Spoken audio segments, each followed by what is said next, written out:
Oke, berarti kesimpulan hari ini apa nih Pak Tung? Rahasia orang Tionghoa. Ya, saya akan sampaikan pengalaman saya bergaul dengan banyak konglomerat begitu ya. Baik yang nomor sekian, nomor sekian, nomor sekian.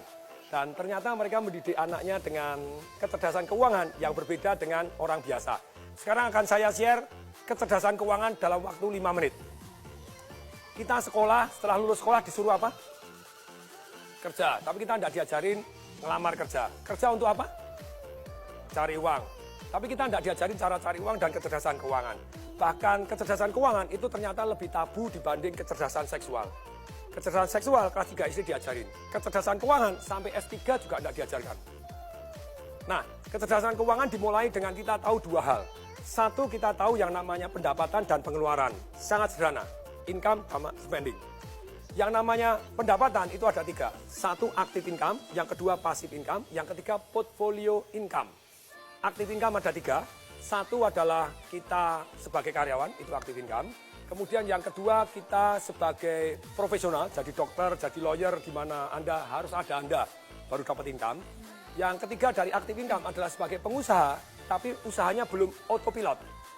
Jadi terpaksa harus Anda merangkap direktur kebersihan, direktur pembelian, termasuk direktur penjualan, semua Anda rangkap. Bisnis tidak jalan tanpa Anda, itu berarti active income. Nah yang kedua adalah passive income, tidur pun dapat uang.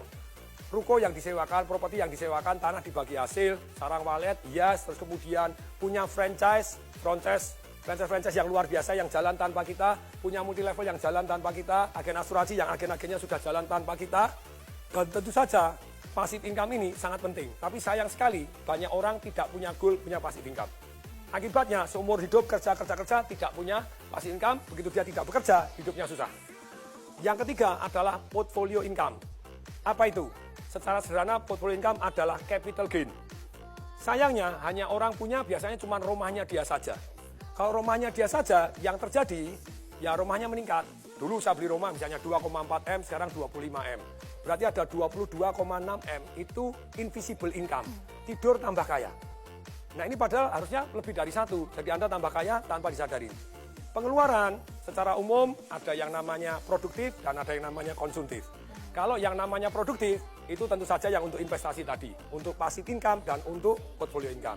Yang produktif, ada juga yang konsumtif. Ada juga yang kesannya konsumtif, sebetulnya produktif. 3 pengeluaran yang kesannya konsumtif tapi produktif. 1, yaitu pengeluaran untuk belajar. Yang kedua, pengeluaran untuk bergaul dengan orang-orang kaya untuk belajar. Bukan dunia jeleknya, Anda pelajarin dunia positifnya.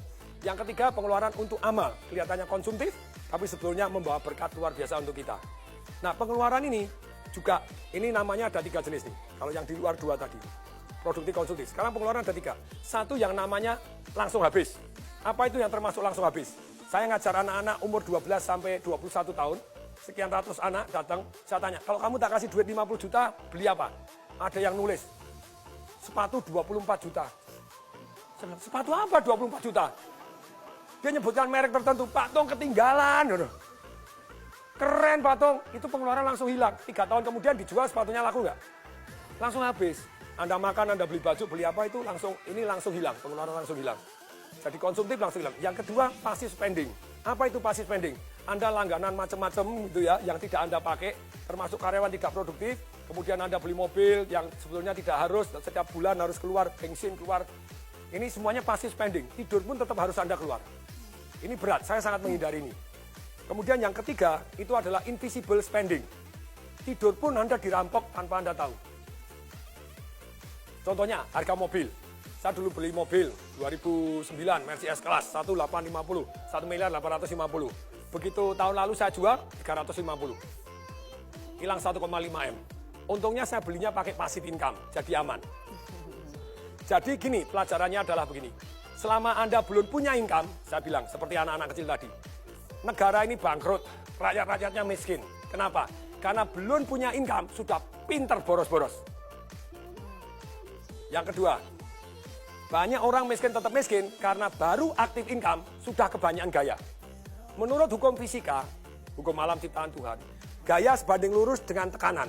Kalau hidup Anda kebanyakan tekanan, berarti kebanyakan gaya.